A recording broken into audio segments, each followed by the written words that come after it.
Okay, well, that was not what I thought it was going to be. It's some men have claimed Ozempic has made their penises larger, which is, of course, not true, but I imagine because they've lost a lot of weight, it looks larger. Yes. Alexa, order Ozempic. Close your eyes. It's midnight, and you're listening to the Ghost Story Guys. Welcome to the Ghost Story Guys. I'm Brennan Storr. I'm Paul Bestall. And this is a show where we talk about spooks, specters, and all the other things watching us from the shadows beyond the campfire. Some conversations only make sense after the sun has set, and this is most definitely one.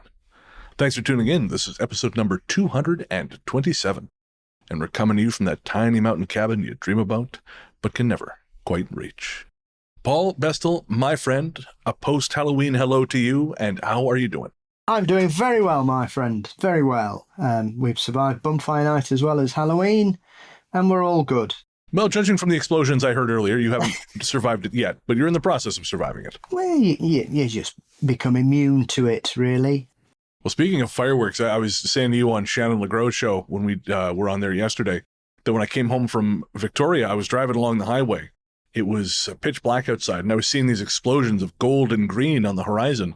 And I thought, well, either it's Diwali or the Irish have gotten into gender reveals in a big way. Damn, that's still good. Thank you. Turns out it was, in fact, Diwali. So happy Diwali to those of you who celebrate. We missed it, but still, all the same. And lovely fireworks as well. It's been a busy week. I finished my obligations as a volunteer for the Forest City Film Festival. I got to narrate the closing script reading. So it was a reading from the top 3 nominees for their screenplay contest. So we read 15 pages from each, and I was the host and narrator for all 3, which was a trip. So yeah, that was fun. And then we got this email, which is going to form the basis of our next 2 shows. And I am so stoked. I was so stoked, actually, that earlier today I was watching the series Fear Itself, which is a horror anthology from 2008. Been wanting to watch it for 100 years. It wasn't streaming anywhere in Canada. Finally turned up on Prime. So I've been kind of slowly working my way through it. I don't want to go through it too quickly and then have seen it all. But I was watching the short film or the episode Eater, which was directed by Stuart Gordon, of course, of Reanimator and From Beyond. And Is From Beyond the one with the head scene? No, that's Reanimator. Ah, right. Good. From Beyond is the weird bondage one with the guy with the thing coming out of his pineal gland. Yes. Yep. It's all coming back to me now. That's it. We got to keep our Stuart Gordon films straight here. And Castle Freak, of course. But anyways. I was watching Eater, which was his installment. It's exceptional. It's one of my favorite devices, a police station that is being closed down or that is understaffed and something terrible is happening. You know, obviously Assault on Precinct 13, Last Shift is another good one. So it's always a fun setup, and it's a really solid entry. And now I have 8 minutes left before the end. And ordinarily I would have been like, fuck, I'm just going to push the episode a little bit so I can finish it. But I was so excited to get to this email that I thought, fuck it, I'll watch it after I'm done. And that email is from our listener, Meghan. Now, listeners who've been with us for a while, you'll remember that Meghan sent us a lengthy email last year, which comprised episodes 187 and 188, This Haunted Life Part 1 and Part 2. Mm-hmm. And how Meghan has sent us the continuing history of her haunted life. And so for episodes 227 and 228, we'll be presenting This Haunted Life Parts 3 and 4, which, again, so excited. Because some people, you know, their exposure to the paranormal is a quick little flash.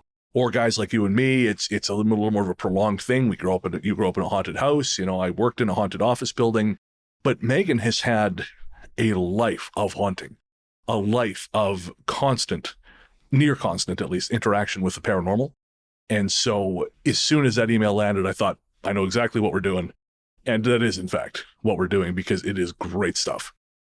So before we get to This Haunted Life Part 3, we must, of course, thank our patrons. This one's for the patrons.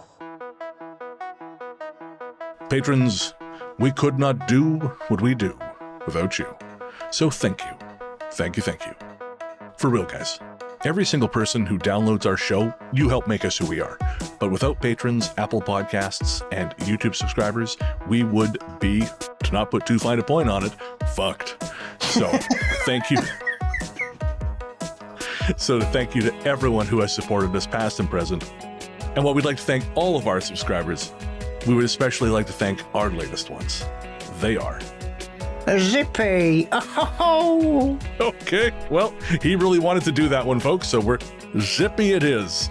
It's a beloved British puppet that is a staple of anybody of my era's age. That one of the main characters on a show was called Zippy, and he was basically a talking testicle with a zip for a mouth. And he would go, hello children, oh, what are we going to do today? My name's Zippy.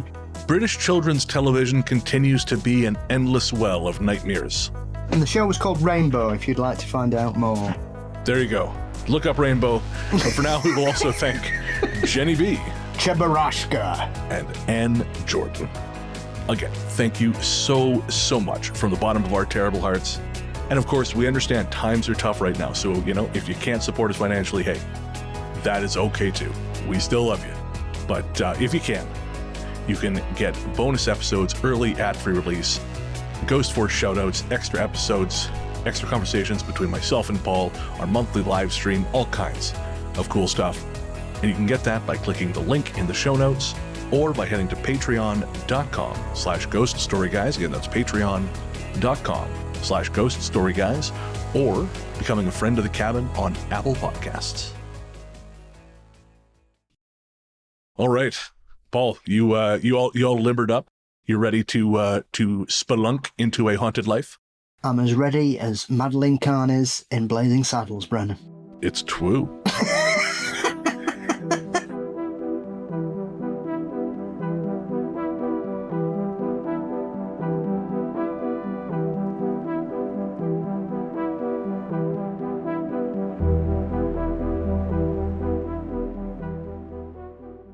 All right, so let's kick off this latest installment of Meghan's story. And what we'll probably do for this is Paul and I are just going to switch off. So I'll read for a while, Paul read for a while, same format, essentially. And if you've listened to episodes 187 and 188, you know how this goes. And if you haven't, well, why the hell not, is what I want to know. Seeing spirits, sensing the energies of places and things, hearing voices when I was the only one in the room, had all been normal for me up until a certain point. I lived my life like this, accepting the paranormal as just an extra sense that I was sensitive to and aware of, much like the women on my mom's side of the family. But as my life headed for several positive changes, so did my abilities. When I came home from an exhausting overnight inventory shift at the grocery store, I was showered and in bed by 5:30 in the morning. The early blue tint of the morning light sifted through my blinds. I was almost asleep, deep enough to start dreaming, but some part of me remained conscious enough to notice the voices. It was as if I'd entered a coffee shop during the morning rush hour. Voices of different tones, intonations, and speeds shuffled in my ears until I jolted awake. I still heard them as I blinked awake into a cacophony of honking cars in the street below, and it was only when I made the decision to block the voices that they stopped. It felt like I had switched over. There was an energetic shift. I could sense a wall, a door I had closed that I could reopen again if I wanted to. I went back to sleep, just chalking it up to being so deeply tired that I had slipped into my paranormal senses. I thought it was a one-time occurrence. It would be months until I reopened that door once more, but for answers instead of by accident. My apartment had always been a busy one where spirits were concerned. When I first moved to New York City, it wasn't an old pre-war building or anything, and the place felt energetically clean. I was surprised when I started seeing spirits. They seemed to be passing through, not bothering to stop or stay. But after hearing those voices and shutting that door, my apartment felt like the haunted mansion. It didn't matter if I was alone or with my sister, who was my roommate. There would always be a spirit behind me, walking through the living room or standing in the doorway of my room, my sister's room, or the dining area. The hallway connecting the bathroom and the kitchen was a busy thoroughfare. When brushing my teeth, I'd almost choked countless times on my toothpaste, after being scared by seeing a figure out of the corner of my eye or in the reflection of the mirror. Sometimes they'd zoom by me, a white flash in the darkness, and then they were gone. Then things picked up. Again, for context, my sister and I have a funny way we say hello sometimes. A noise between a pigeon's coo. I think that's the noise they make. It sure is. It sure is, Meghan. I know this. I can speak with some authority on the noises pigeons make now. Yes. And she goes on to say, until I moved to New York City, I honestly didn't realize pigeons made noises. Yep, they sure do. You've probably heard many of them on this show. So she says the noise was somewhere between a pigeon's coo and a tiger's roar. It's something we do to make each other laugh. Again, when we knock on each other's door, we'll scratch at it and knock quickly to annoy each other. So one day I'm on my laptop in my room and there was a knock at my door. I called out, "Hello," thinking it was my sister. Silence. "Hello?" I called again. Nothing. That's when my breath caught in my throat. My sister would have done the sisterly thing and knocked rapidly or scratched at my door after she'd heard my voice. I focused on the presence outside on the other side of the door. I sensed the outline of an energy, and it wasn't familiar. It wasn't my sister. I shut my mouth. I was not going to invite whoever was out there into my room. Within seconds, they disappeared, and the energy reset back to its normal frequency. Just to clarify, I asked my sister if she had knocked on my door just then. She said no. It didn't take long for my sister to report a similar experience. Something was playing with us. I just hoped it wouldn't turn into something more, something scarier or menacing. The knocking continued, but it became almost residual after a certain point. We really didn't pay it any mind anymore. Not until the scratching. One day, when I was in my room, I heard scratching at my door the exact same way my sister had always done. I laughed and said, "Come in." Silence. I yelled again, "You can come in." I took my headphones off. Another scratch. "Just come in," I said, thinking she hadn't heard me. Silence. My stomach dropped. My sister's energy wasn't out there. The energy was different this time. It felt like the normal frequency of the apartment because something was standing so still on the other side of the door, as if this was a game of hide and seek. My anxiety jumped into super gear. I had allowed my sister to come into my room, not a spirit. Instant panic shocked through my body. One of my main fears was dealing with a spirit and having it wreak havoc or be manipulative or try to attach itself to me. And I had just told something that it could come into my personal space. My worst anxiety had been manifested. I held my breath, waiting for any sign that a spirit had entered my room. The signs I was looking for were tainted with fear, and therefore out of a horror movie. Books being thrown across the room, the lights flickering, the room shaking, etc. But I heard nothing. I felt nothing shift or change in my room. I waited for minutes. Eventually, I calmed down and went to search for my sister to ask if she'd seen or heard anything. She wasn't even home. That's part one. And Paul, I gotta say, I love like the little in-jokes or little things you have with your partner, with your roommate, or with people you love and who are close to you. But I think, just no judgment, Meghan, I think maybe pick something less creepy than and scratching on the door. I'd just ignore it because I think it was a cat. Yeah, that's fair. Yeah, the ghost could die of old age before he ever got into the computer room there. Fuck off. Julie, sort this ghost out, please. Theo's shitting himself and you're just buried in the computer screen. Reading a book. Jesus, these cats.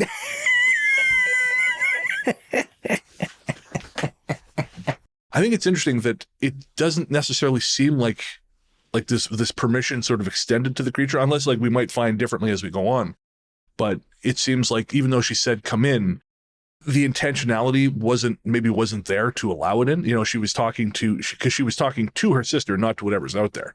And maybe that doesn't extend the same way.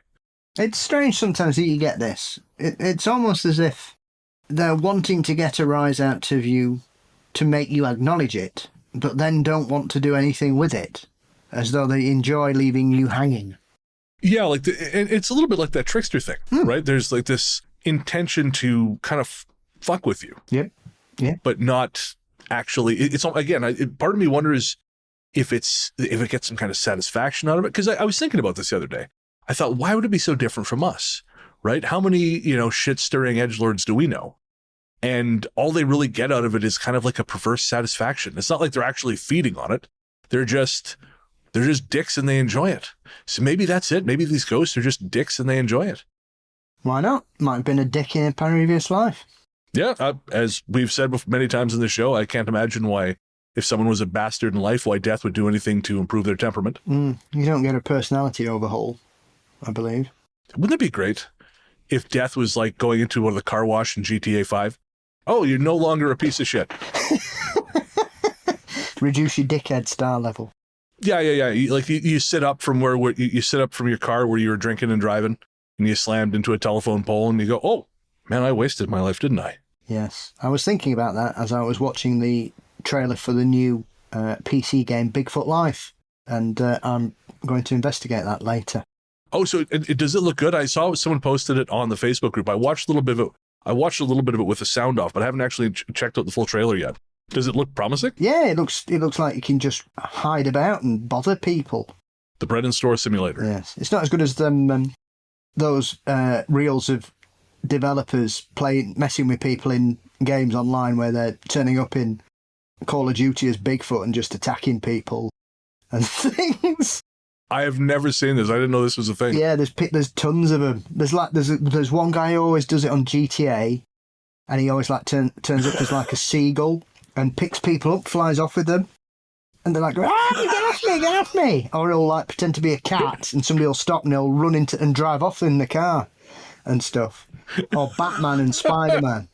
I'm gonna kill you. I'm Batman. And he just basically jumps out of the way all the time. These people go bananas.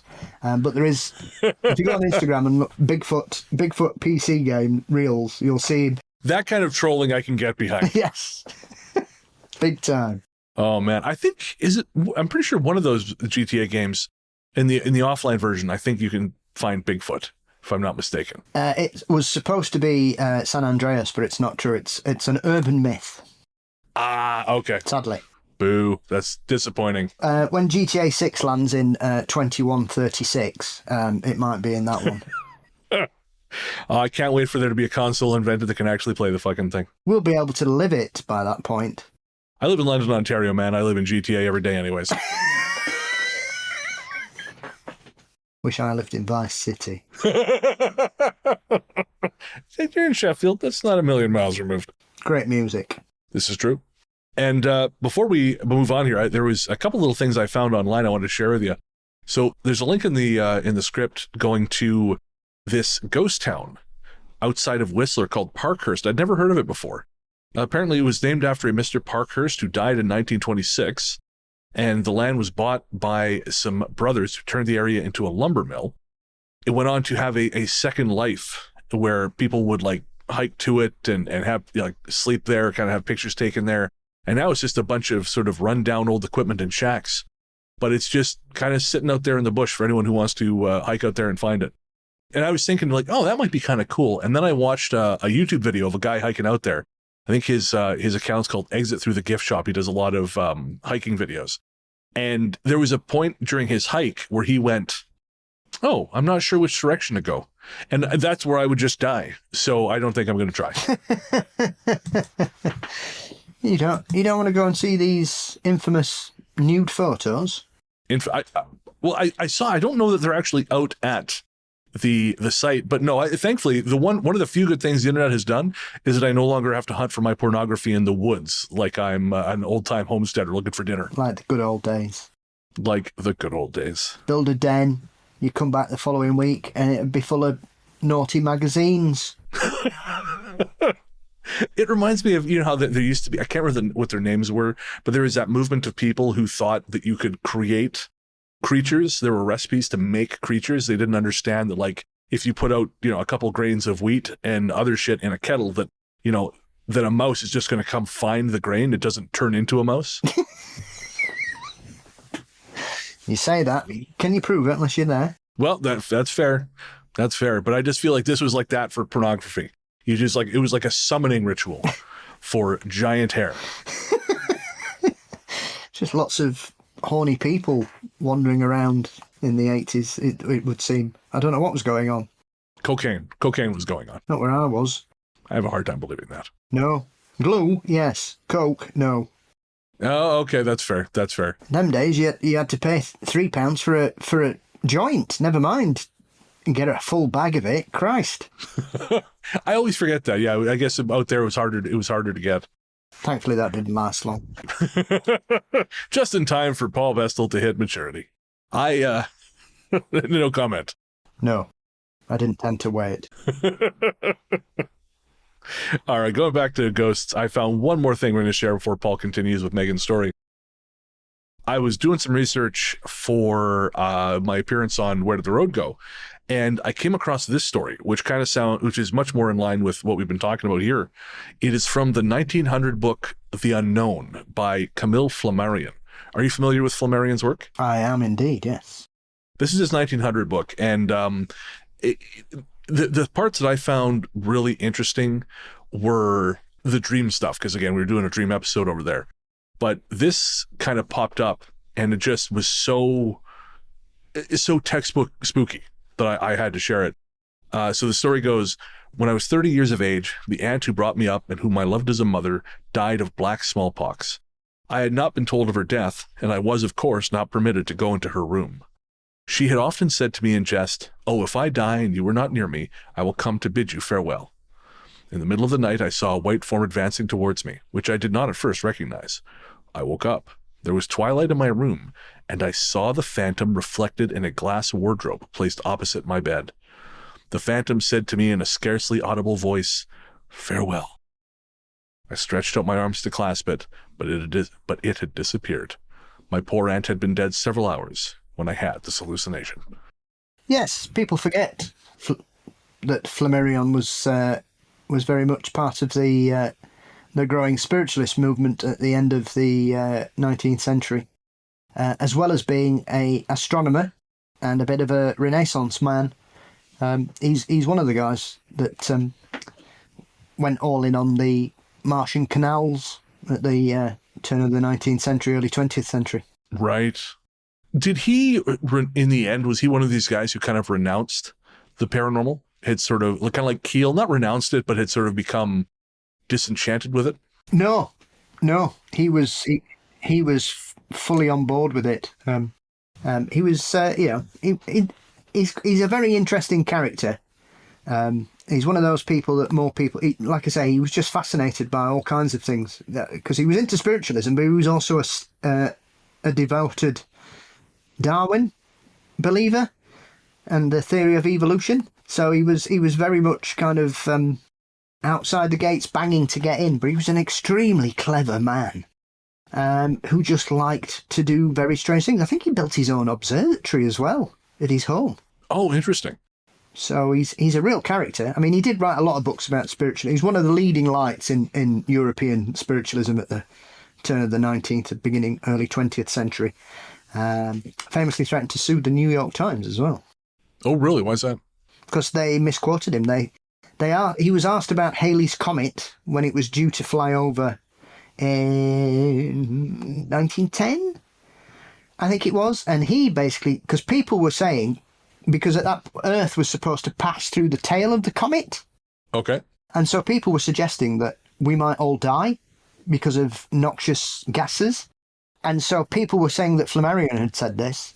And he said, I said no such thing. I would not predict the end of the world next year, and I have no intention of doing so next year either. Enough of this stuff and nonsense. Well, that's good to know, because one of the things I read in just my very cursory reading about him was that he had predicted the end of the world because of comet gas. So that's nice to know he wasn't actually an idiot. No, he was not, my friend. I shall tell you exactly what he said about that, because it's quite a funny little quote. In November 1909, responding to such claims that the Earth would die, he stated that the poisoning of humanity by deleterious gases is improbable. And I state that the matter in the comet's tail is so tenuous that it would have no noticeable effect on the population.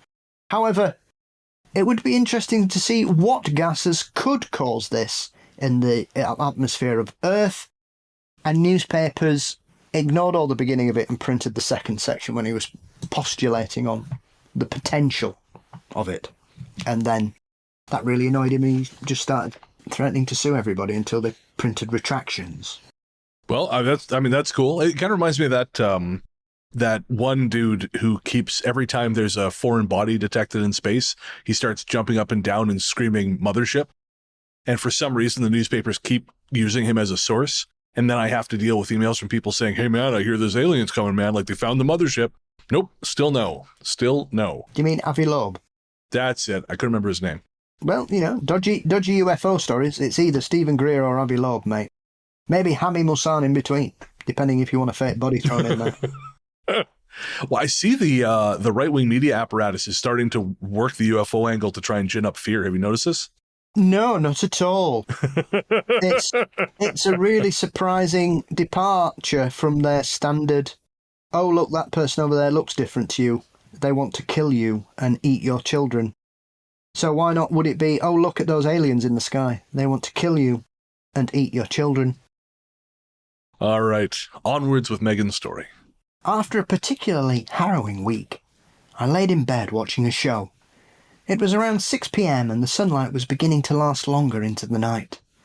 My sister was out and the cool wind from my AC soothed the stress of my work week out of my system. At around 8 p.m, just when it started to get darker, I heard my sister walk through the front door. The jingle of her keys, the thump of her purse, and the sounds of her other belongings echoed just outside my door as she put her stuff away and began to settle in. I thought nothing much of the creak of the floorboards as you walked to and from her bedroom, back to the living room and into the kitchen.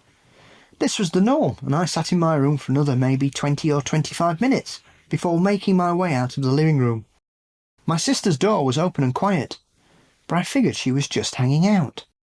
After using the bathroom, I went to her room to knock on her door when I saw it empty.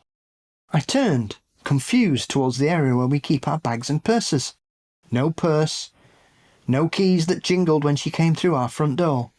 And it was in that moment I realised I hadn't heard the door to our building open and shut with a force as it usually does, nor did I hear anyone walking up the creak-heavy staircase to our apartment. I nodded and proceeded to book it back to my room and close the door. When my sister actually did come home about 2 hours later, I told her all about it, and she was rightfully freaked out. I hoped it was just a one-time thing. Of course, it was not. This happened about 10 more times over the months to both my sister and myself, and it still happens to this day, albeit with less frequency. I wonder if it's the same spirit that mimicked mine and my sister's voices. It doesn't feel sinister, although it's looking to hurt us, and we haven't tried to make contact with the spirit. Part of me wonders if it's just echoes of mine and my sister's energies playing back at us at random times of the day, as if we've left our own residual imprint, even though we're amongst the living. It's a reminder for me to look into this further and see what I can find out. There's some past like this, random and sporadic occurrences that would catch me off guard. There was something particularly in the corner of the living room that I know watched me as I went about my day. The spirit stayed in that corner, never moving to a different part in the apartment, and never reaching out to try and make contact with me or my sister. But every night as I passed that corner of the living room to go to bed, I would walk a little quicker in the dark. We are going to pause for a quick ad break. We'll be right back.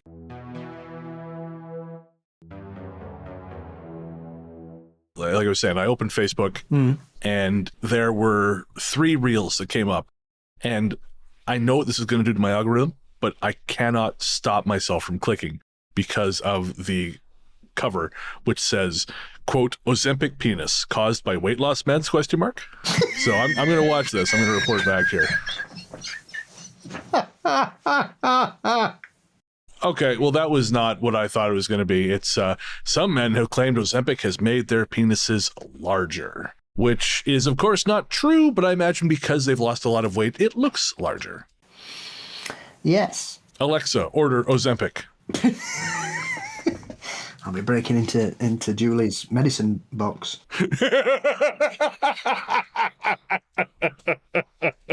But I don't reckon it's true, Brennan. No, I don't think it is either. Alexa, order 2 boxes. All right. The time came for a vacation me and my 4 best friends had been waiting for, an end of the summer trip to Puerto Rico. We were also celebrating one of my friend's birthdays on the trip, and we all needed some R&R and girl time. Part of our trip was exploring San Juan and Loiza, and going on a tour of a rum distillery that had been around since the 1700s. Before we learned how to make signature cocktails, we embarked on the tour, and it included a showing of the mansion of the family that began this rum dynasty. It was a gorgeous red and cream mansion, picturesque with many of the original features of its 1700s birth. The home also included furniture from the centuries of the generations that called that place home. It was rife with energy, and I took a deep breath before we went inside. It was ancient and beautiful, and to my surprise, not completely overwhelming, as older structures sometimes are for me, energy-wise. I enjoyed the tour until we were allowed to explore it on our own. There were 2 bedrooms that were adjacent to each other on the left side of the mansion. Both doors were wide open but roped off to the public. It was gorgeous and entrancing inside those rooms. The light curtains billowed and whipped in the warm breeze. The whispers from the palm trees outside trickled in all around me. It was calm and heavy at the same time. We'd all been taking pictures of the inside of the house after we got permission from our tour guide. I went to take photos of inside the bedrooms when the distinct voice of a young man reverberated in my head and in my gut where I feel my intuition. Before I could process what was happening, another voice, an older man, echoed what the younger man had just imparted. Please do not take any pictures of the bedrooms. That is our space, our private space. Feel free in the rest of the house, but please, not the bedrooms. While the older man was more stern and a bit gruff in his plea, the younger man was more polite and gentle. I stood in place, my hands clutching my phone that was growing slick with sweat. With my eyes bulging out of my head, I turned to see if any of my friends had also been approached by 2 distinct voices, or if they'd even experienced anything out of the ordinary. My friends were each taking pictures and reading plaques throughout the living room and dining area, the tour guide happily watching us. I was freaked out, surprised and intrigued. I'd never received information this way. Honestly, I tried to play it off. The tour guide had already told us about an older man, the creator of the rum business, passing it down to its younger son, and their photographs were mounted on the walls. So that is really interesting. I don't know if I've ever heard of someone requesting not to have their photo taken. It's not the first time I've heard of people feeling or getting a message to tell them to stop doing something somewhere. Oh, okay, really? What's it, for instance? I'm trying to think. There's several royal palaces where people have felt uncomfortable. People have been pushed whilst they're trying to take pictures, those kind of things. They get the impression that they're not pleased that people are taking photos in their home. Oh, interesting. I'll have to dig some specifics out, but it's not common, but it's not that rare. It does happen occasionally. There are, I would imagine there are probably more cases these days because more people have access to cameras. That's a great point. I was just thinking that any spirit that doesn't want photographs taken, especially if it's a famously haunted place, has got its work cut out for it. Mm. That's probably why they built up all those "get out" from. We're tired of asking politely. We just play they got a recording. They buy them from, like buying a ringtone. They're here again. Place it. Go on. Go, Brian. Go. Get out. See that? Look at him run. Oh, look, he's dropped his cassock. This is the kind of haunting I'm here for. I'm curious, do you have much in the way of knowledge about sort of haunting in Puerto Rico? It occurred to me as I was reading this that we haven't done Puerto Rico yet at all. And I do have a story that I found, actually a gray alien story, which I thought was strange. But I just wanted to pick your brain and see if you had any gems on Puerto Rico. Not off the top of my head. However, during the beginning of the pandemic, I stumbled across an American author's entire paranormal guides to every state and province of the United States that was written about 100 years ago. Oh, okay. And one of those was a book about the ghosts and hauntings of Puerto Rico. Oh, cool. So I shall dig that out. because it is free to download. It's in the public domain. So her entire collection of books about America and like Puerto Rico, Guam, and some of the Caribbean islands. This lady wrote a book on everything. I can't remember her name off the top of my head, but I'll dig it out and we'll share it so the listeners can dive into it, because I think she wrote about 60 books. Holy shit. Is it the kind of material that we could adapt for the show? I would imagine so, because it's a collection of traditional ghost stories, legends, and folklore from each particular area. And like I say, it's nearly 6 years ago since I skimmed through them, but I have got them all saved, so I'll just have to find the right link. But yeah, her entire body of work is part of the free access service. I'm trying to think what the organisation's called. There is an organisation that has lots and lots of books that drop out of copyright and nobody's really that fussed about because they're quite niche, and there's a lot of paranormal stuff there that you can't find or hasn't been reprinted since it came out. Sweet. Which reminds me, folks, that Camille Flammarion book I was talking about, if you want to read that, it's free on the Internet Archive. So you can read that there. And as I mentioned to Paul, I have this story I found from Puerto Rico. This one came from Reddit. So this person says, one night, for no reason at all, I woke up in the middle of the night. I knew it was late because I could hear my grandmother's faint, distant snores from another part of the house. But other than that, it was silent. The door to the room that my brother and I were sleeping in was wide open to let the air circulate during the night, as there was no air conditioning. If one were to walk out of the room I was in, they would be finding themselves in the kitchen facing the sink, and above that, a window. Since I had woken up, I found myself just laying there in bed looking through that very window. I lay there, watching the moon in near silence as I tried to go back to sleep, when suddenly a bright light filled the window. When I say this light was bright, I mean it was bright, and it only continued to get brighter until the light filled my entire field of vision, essentially blinding me. I had no idea what was going on, but I remained calm. The light filled my room, and my vision started to fade slightly, or my vision was adjusting. Either way, as my vision started to come back to me, I noticed that I was not alone in the room with my sleeping brother anymore. I saw 3 silhouettes around the bed as my vision became clearer, and when I was finally able to make out what they were, I was filled with fear and panic. At each side and the foot of the bed were what I now believe to be greys, or gray aliens. Filled with terror, I turned to my sleeping brother and tried to wake him with no success. I turned back to face the entities, and that was when I locked eyes with the gray straight across from me, at the foot of the bed. I'm not sure what transpired next, because the next thing I remember is waking up to the sounds of my grandma cooking breakfast the following morning. My brother had apparently woken up before me, and was already with my grandma. When I told them what had happened, they both told me it must have been a nightmare. If it was a nightmare, then why didn't I wake up in fright, as I'd usually do for a bad dream? It felt too real, and seemed too real, to ever have been just a dream. The way the entities looked was like I'd never seen at the time. The ones on each side of the bed were short in comparison to the one at the foot of the bed. All of them were grayish in skin color, bulbous bald heads, small lipless mouths, and big jet black eyes that give me goosebumps every time I think about them.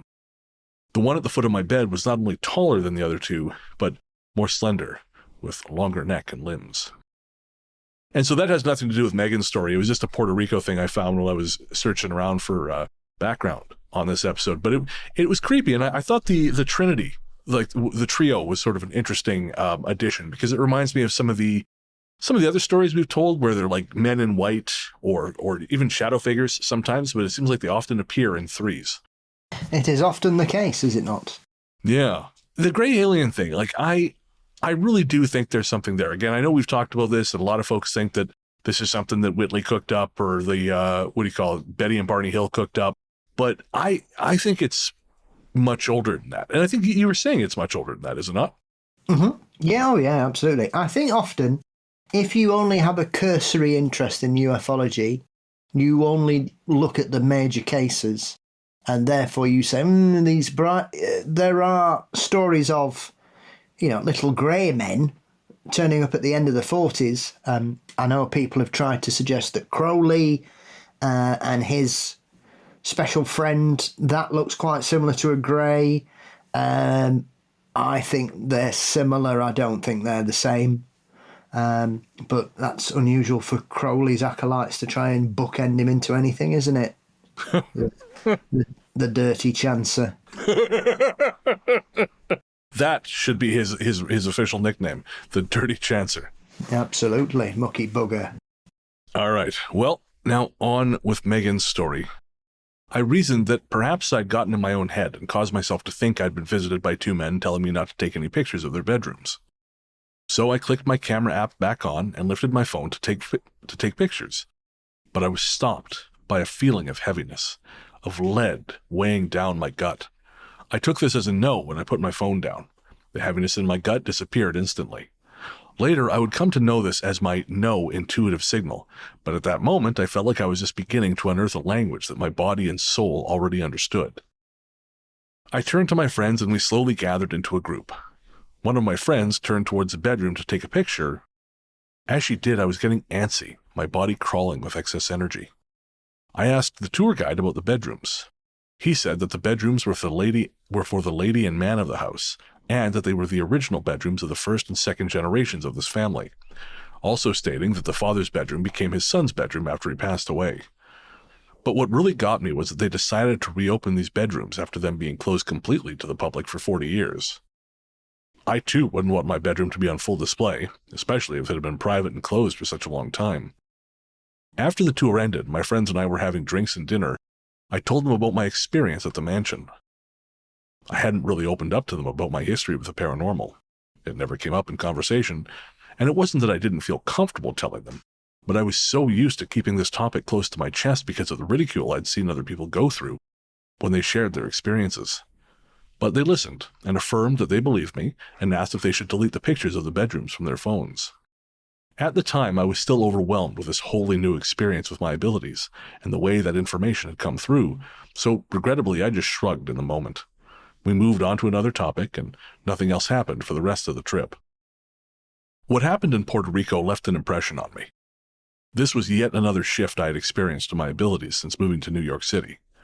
Plus, with the uptick of activity I was experiencing in my surroundings, I was beginning to wonder what it was all for.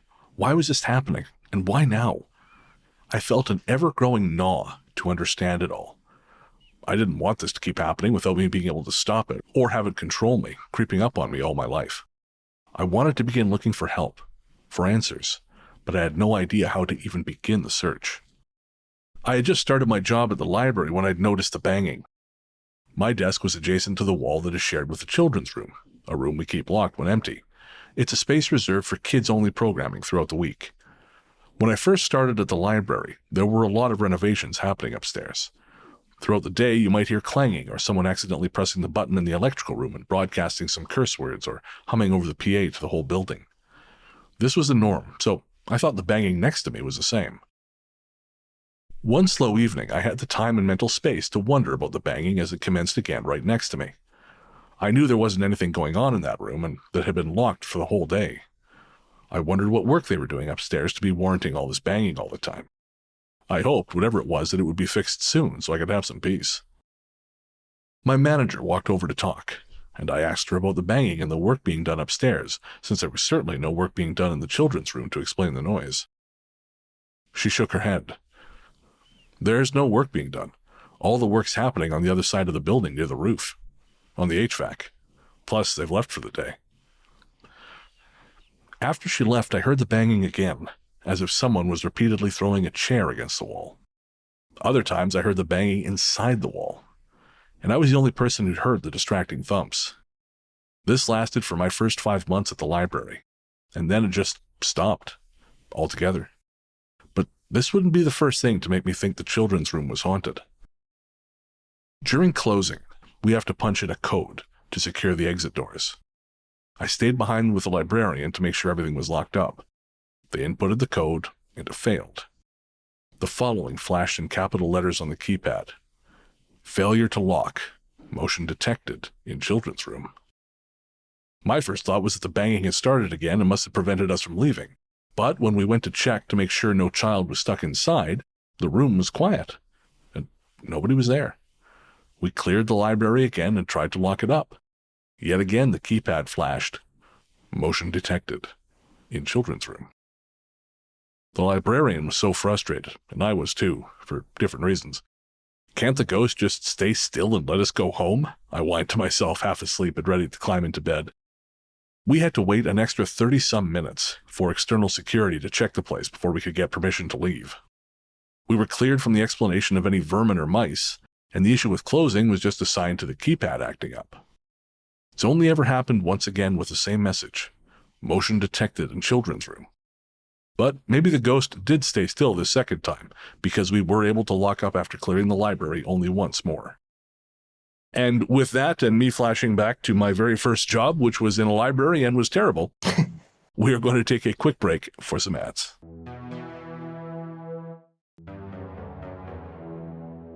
Like any other place, the library has its regular spectral walkthroughs.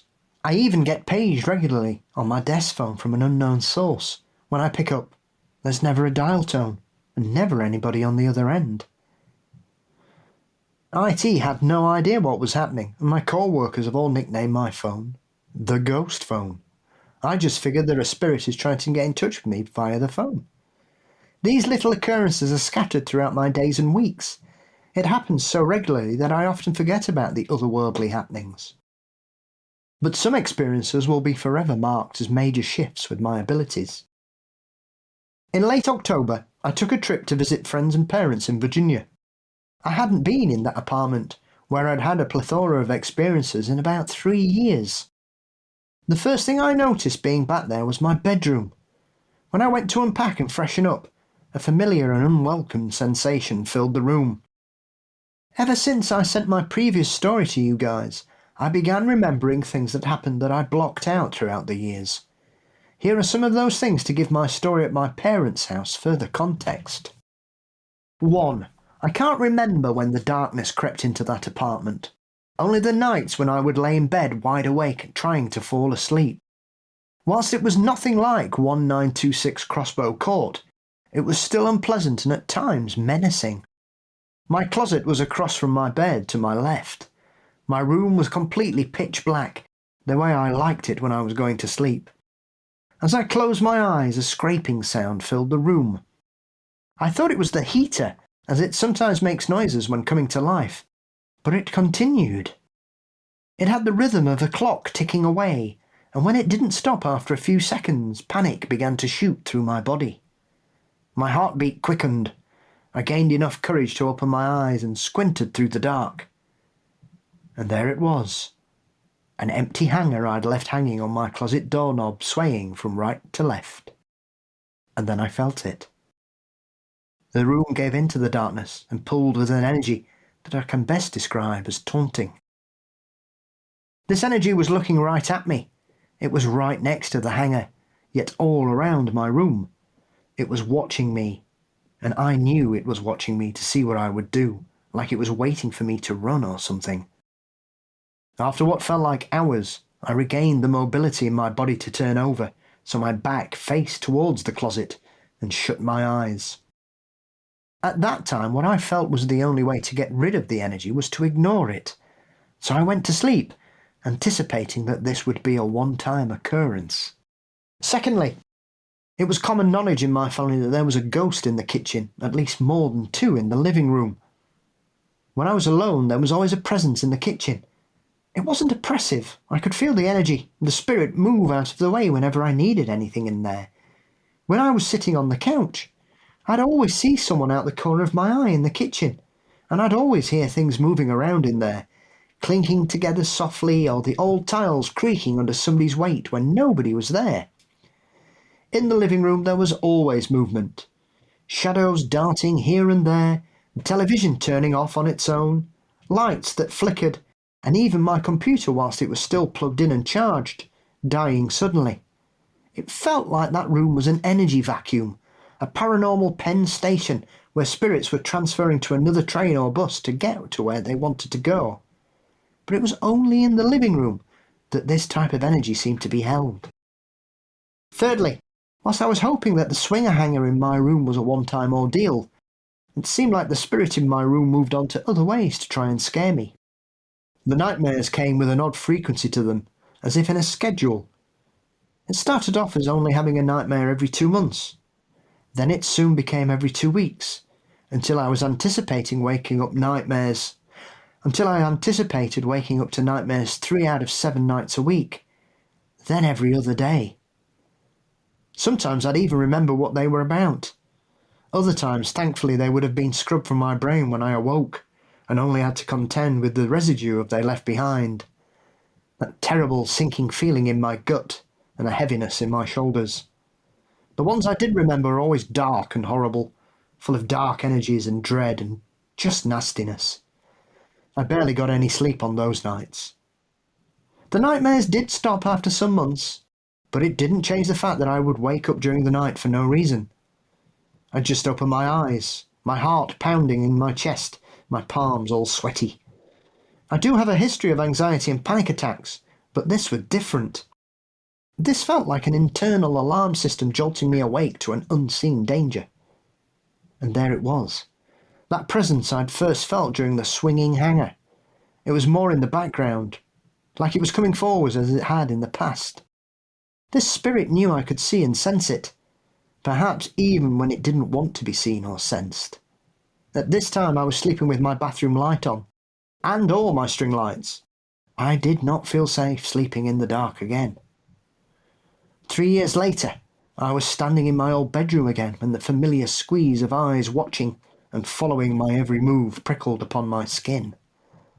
The energy was so strong as it was if another human being was standing in the corner of my room, just staring. I ignored it. I was older, and I wouldn't let this thing in the corner bother me. I steered clear of it, and I hoped it would do the same for me. Sadly, it was the opposite. This one's really interesting to me because it seems like as her abilities to sort of manage her perception of the subtle world improve, she becomes more resilient. Yeah. So like less vulnerable, because obviously, folks, if you remember part 1 and part 2, there was some pretty hairy shit that happened and some genuinely frightening stuff. And it seems like as she becomes like more kind of growing into herself, there's less threat, or she's less afraid. But it seems like in this case, the thing's actually stepping it up, which I think goes a long way also towards sort of, not maybe disproving is the wrong word, but sort of correcting the notion that this is all just residual stuff. Yeah. Because this seems to consciously be trying harder. Yeah, and it's almost as if it's just been sat biding its time. Yeah. Yeah, it's kind of fucked up, actually. That part of the story really bothered me. It's like it's been waiting, planning. Yeah. And I know we talk about these things being intelligent, but that's a depth of intelligence and preparedness that, again, is actually discomforting. On the subject of haunted libraries, I found a story while I was putzing around on the Internet Archive, which has become my new my go-to place to look for weird shit that I don't already know. And so I found a copy of this book called Haunted Pennsylvania: Ghosts and Strange Phenomena of the Keystone State by Mark Nesbitt. It was published in 2006. And he had a story of the haunted library in Easton. So I thought I'd share that with folks as we take a little break from Meghan's stuff before we get to the home stretch of what will be part 3. So again, this is from Mark Nesbitt's book from 2006. Libraries have always been places of refuge where you can lose yourself among the written thoughts of some of the world's greatest minds and escape into another world. They are normally places of quiet solitude, and so it is with the public library in Easton. Or at least that's the way it should be, but for the nagging, repeated experiences of some of the patrons and staff. Imagine sitting at one of the library's desks, deeply engrossed in your reading. One of the staff has just quieted a group of students across the room and passes you with a smile. A few seconds later, you assume she returned, for someone touches your shoulder. You turn, thinking you'll see her standing behind you. But no one is there. Or your pleasant mood is shattered by a loud crash from some books that fell to the floor nearby. Startled, you look around for the culprit who threw the books off the shelves, but you prove to be alone on that floor of the library. Or you're poring over the volumes on one of the shelves, looking for just the right book for some light summer reading. Suddenly, unseen hands tussle your hair.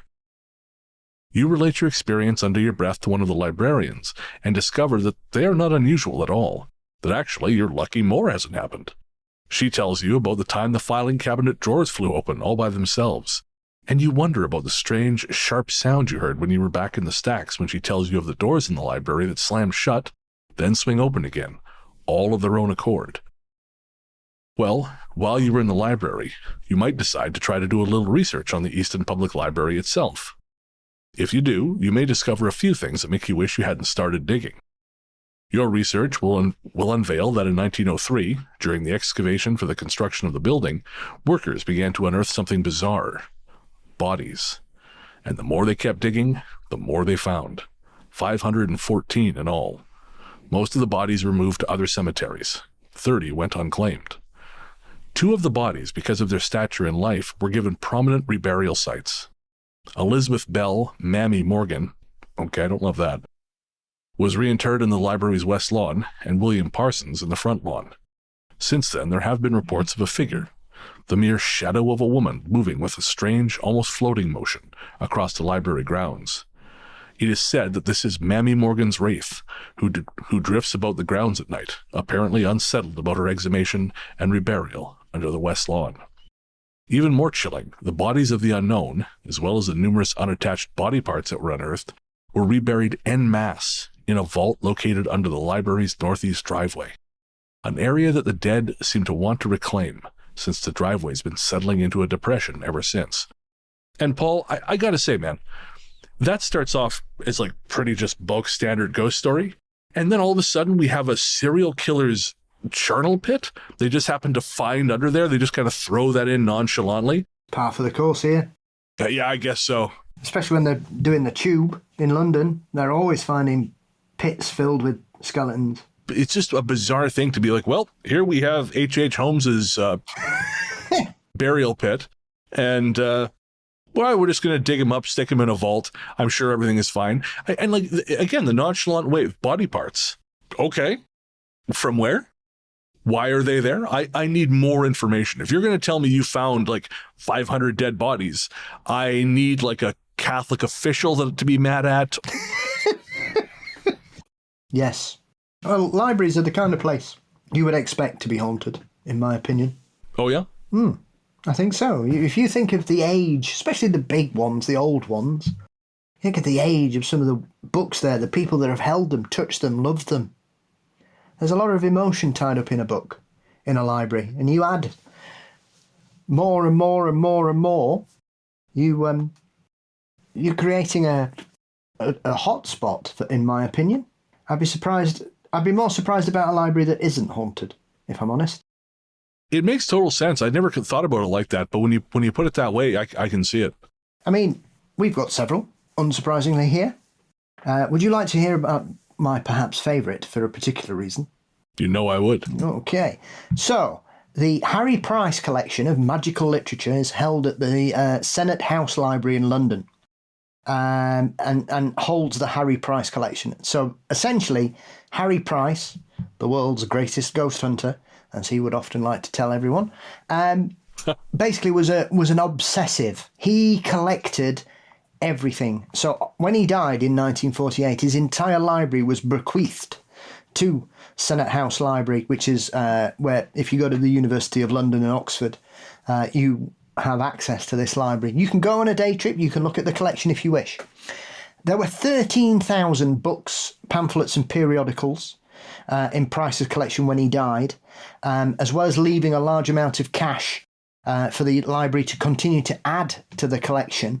However, when his collection was actually given to them, it included books such as The Art of Oogling, which is from 1614, the first edition of Hocus Pocus Jr. from 1634, the first illustrated work devoted exclusively to magic from the 18th century. He's got the original books of Nostradamus in that collection. Joanna Southcott, her original books of prophecies, he had them. He had books on witchcraft, the occult, abnormal phenomenon, ghosts, mediums, spiritualism, scientific phenomena such as animal magnetism, automata, fortune-telling, astrology and psychical research, pamphlets, posters. He had pamphlets on Mary Toft, who was the legendary 18th century weirdo who claimed to give birth to rabbits. it wouldn't take most modern people to work out how those rabbits got where they were found.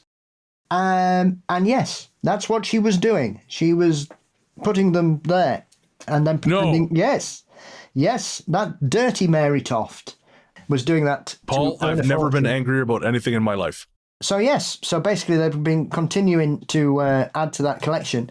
And people began to notice once the books arrived that they had a ghost there anyway, which was a blue lady, I think they've got there.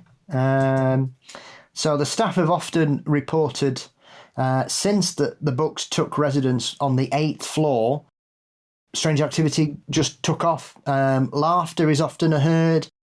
Whispering can be heard on empty floors and in empty rooms. Books are seen to float about and change shelves, can often be found in different areas on a morning when the librarians open up to check on everything. There is a mysterious cloaked figure that is often seen peeking round corners at people, like round the bookshelf, like, ooh. And then when people spot him, he disappears. And then the blue ghost that glows. So it emits a kind of bluey, glowy light, and she wanders around, often seen at night. Wow. If ever there was a library that deserved to be haunted, I guess it makes sense it's that one. Absolutely. And you can visit it for the day. You can visit and check the Harry Price collection. You just have to book in advance. Cool. God damn, I would like to do that, actually.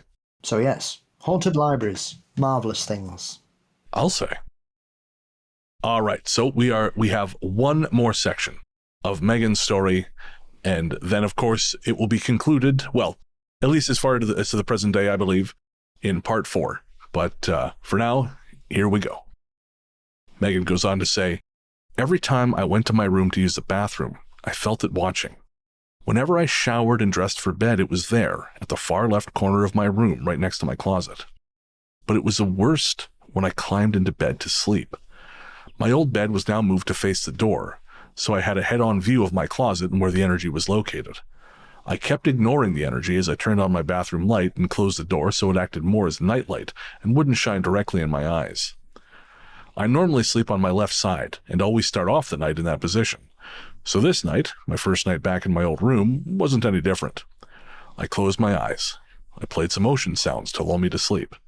It took less than 5 minutes for me to notice the oppressive cloud on the right side of my bed. I felt this energy, this spirit, right there next to my bed. I tried to ignore it.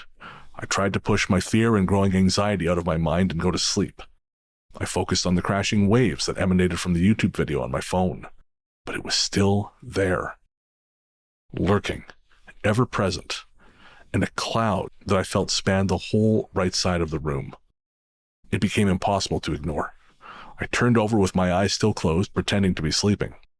I didn't want to open my eyes. I was too afraid of what I'd see staring back at me. I slept lightly and woke up the next morning groggy. I still sensed the presence. It had moved back into the corner of the room. The daylight seemed to wane its power, but perhaps it was just that. The daylight seemed to cause its power to wane, but maybe it was just me. I was more scared in the dark of this energy than in the day. But something told me not to mistake the daylight for dormancy. Whenever I had to use the bathroom throughout the day, I'd do it quickly, careful not to turn my head to the far corner. At night, the same thing happened, over and over. The energy would creep up to my side of the bed, and I would once again have to turn over. I didn't get one night of full sleep, of good rest, that entire week. The morning I was due to go back home, I woke up in the early morning again, and my internal alarm was sounding once more. My blackout curtains drank in all of the light, all of that security, only to leave scant trails of blues, pinks, and yellows scattered on my walls. I decided to try going back to sleep. I closed my eyes and an image appeared. 2 white old hands reached out towards my neck. I saw the hands so clearly and so detailed, as if they were right in front of me. One hand was even wearing a gold band on its wedding finger. White hairs dotted the crinkled skin, and its freckles poked out from the pink flesh that reached for me. Only 1 second passed between me getting this vision and when those hands touched the back of my exposed neck. I shot up from my bed, gasping, my heart thumping in my chest. I hauled ass out of the bedroom. I would stay up, make coffee, get my bearings. The back of my neck tingled with a warm sensation. I could still feel where those hands had grabbed my neck. I was so grateful I was leaving that day and I didn't have to spend another night in that room. But what about my parents? I thought. I didn't want to leave them to deal with that dark energy. What we'd experienced at 1926 Crossbow Court lingered in the back of my mind. Even though vases weren't flying at us here, I wasn't in the mood to have to contend with another forceful energy that didn't seem so nice in yet another home. I didn't tell them about what happened or what I'd seen. I packed quietly and closed the door to my old bedroom. I wondered how I was even able to sleep and simply be in that room all those years ago. Maybe that energy got stronger? Maybe it recognized me and wanted to see if it could still scare me, still play with me. I shook my head. The vision of the hands reaching towards me reeled in my mind on repeat. It wasn't until I got back to New York, when all of my emotions had settled and I'd had time to think, to feel, to intuit the vision, that I felt the hands were good. The hands had brought a safe energy with them. It had scared the hell out of me, that's for sure. But with a clear head and intuition, I couldn't shake the knowledge, the certainty. I felt that those hands reaching out for me were helping me, protecting me. Despite all of this, I still found myself gravitating to the paranormal as usual, if not even more so.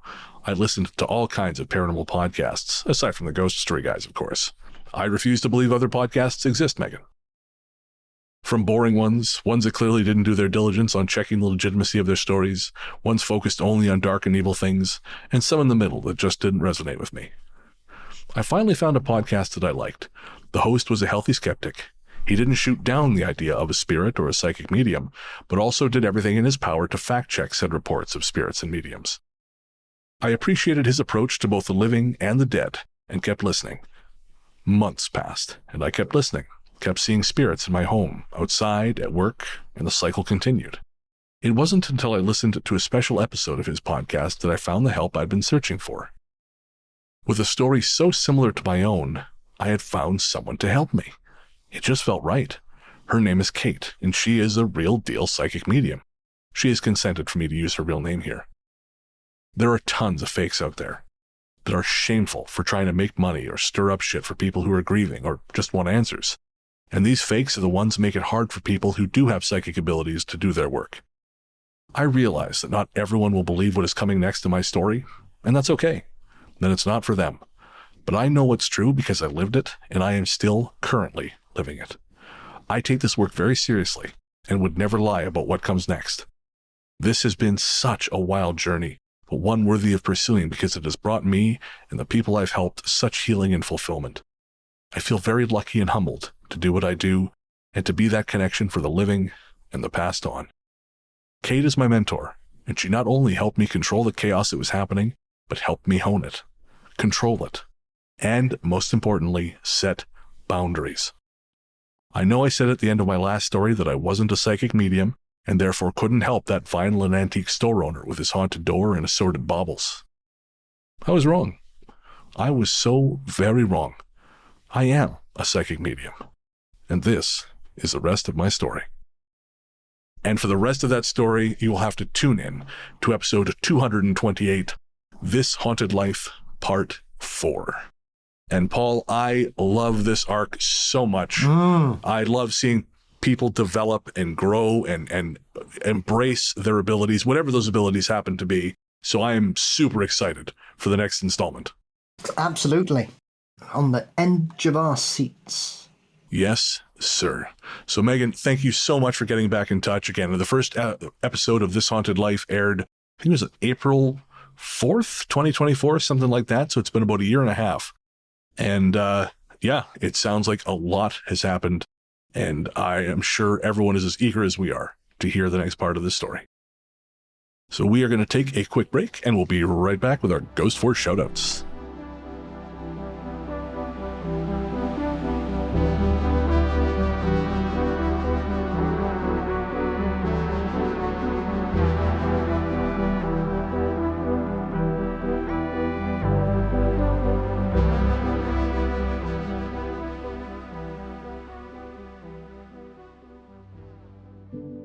Hey there, listeners. Before you reach for that skip 15 seconds ahead button, I promise you this isn't an ad. We wanted to take a minute to talk to you about mental health. On this show, I've always tried to be as honest and open as possible about my struggles with depression and anxiety, because even though we've come a long way towards acknowledging the very real damage these things can do, there is still way too much lingering stigma about reaching out for help. And when you start to feel like there's no help, it's easy to start feeling like there's no hope. But Paul has joined me today to remind you there is always hope and there's always help. We're not going to try and talk you out of self-harming right now, because we know that's not how it works. Instead, what we wanted to do was tell you something now and hope that should things get bad, you'll remember it and make a phone call or send a text message before you make any permanent decisions. As someone who knows all too well just how important mental health can be, it's never too late to reach out. In Canada, the number to call is 133-456-4566. In the USA, the new number to call is 988. That's 988. In the UK, the number to call is 116123 or text SHOUT, that's SHOUT, to 85258. In Australia, the number to call is 131114. However bad shit seems, it will pass. And no matter what your brain might be telling you at any given moment, and believe me when I say I know this intimately, there are people who love you and people who care deeply about how you treat yourself. Should a time come when you find yourself despairing, please know that we've both been where you are, and there is a way back to the world. Take care. Welcome back. The Ghost Story Guys are Luke Greensmith, who helps us find our stories. He's also host of the Luke Lore podcast, available everywhere fine podcasts live. Tanya Downing and Mark Semler, who help manage our Facebook community. Our paranormal conductor is Mr. Brennan Storr. And of course, my friend and co-host is the one, the only, the inimitable Paul Bestel, the paranormal Johnny Carson himself, host of Mysteries and Monsters. Paul, what's coming up on M&M? Death by Cryptid. I am hard already. Tell me more. Yes, so Richard Freeman joins me to dive into some very strange and perplexing cases from around the world that involve alleged fatalities induced by cryptids, from sea serpents to a very strange death in a national park in America, which some people believe was caused by Bigfoot, primarily due to the distance the person's body was thrown off a cliff, to the legendary beast of Gévaudan, and giant snakes and man-eating crocodiles of monstrous size. Fantastic. And where can everyone find you online? You can find Mysteries and Monsters across most social media networks and all podcast sites. I'm largely the truth on Threads, Instagram, Blue Sky, and Letterboxd, and you'll find my horror fiction show Fear Daily everywhere fine podcasts live.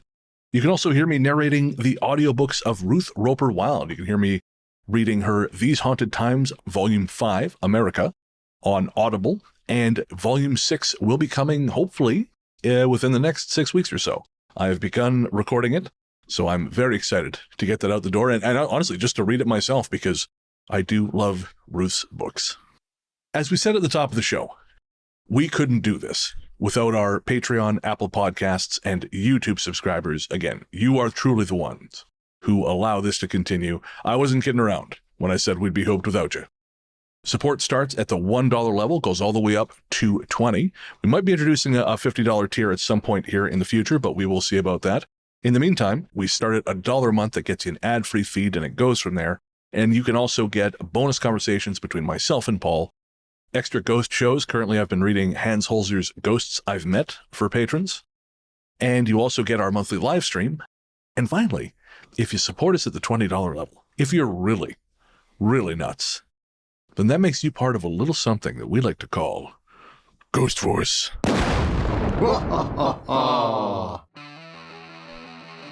That's right. The economy might be crumbling like my old Pontiac Tempest, but by God, just like that car, we're gonna keep riding this motherfucker until the wheels fall off. Ride or die, baby! You know what I'm talking about. This time around, our Ghost Force Ride or Dies are... Ethan Saragon. Amy Chamberlain. Crazy Mom, Canada. CT, Dexterous. Eric Abel, Gabrielle Hollandes. Hannah Brown, Jade Moores. Jenny Bonanani, Jenny Bonanani, Jenny Bonanani, Jennifer Mullen. Joseph Como, Kirsten Keith Barlow. Liam Hudock, Mara Noriega. Mark Sembler, Merlin Hansen. Michelle Randall, Peter Gunn 08.5. Robin Teen, Rockin' Ronnie Shenanigans. Shannon Steyer, Trash Panda Kurt. and Trent Canner. You're the few. You are the spooky. You are Ghost Force.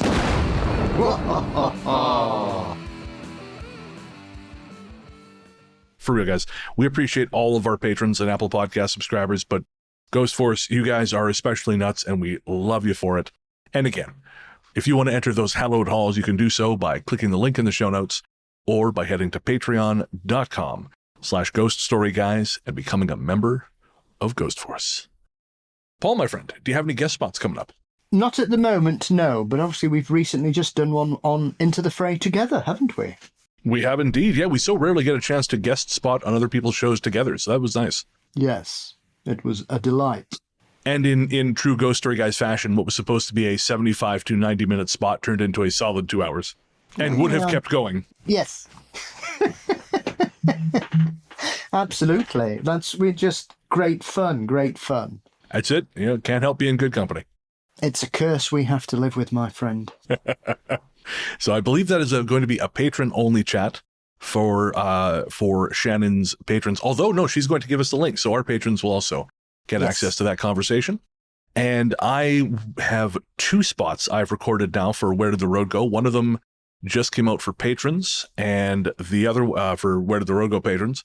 And I think, well, we just recorded the other one last night, so I imagine it'll be out in about 2 to 3 weeks or thereabouts. But last night we were talking about dreams, and the other one is just kind of like a wandering the road thing. But again, you can find that, my other guest spots, Paul's other guest spots, everyone's guest spots at ghoststoryguys.com. We have a blog right in the center of the page.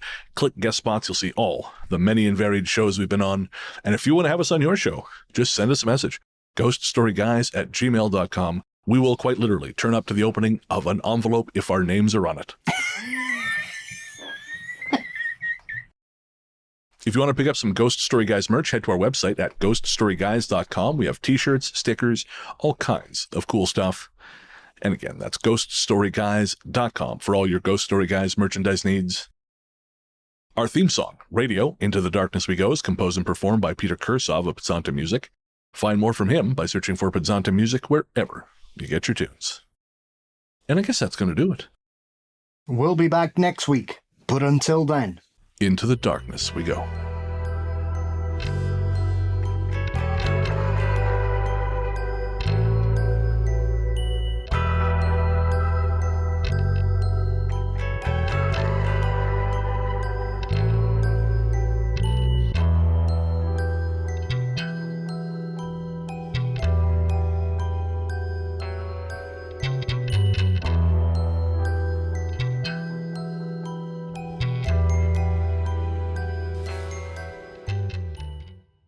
oh, fucking hell. And then it says, don't say that on air.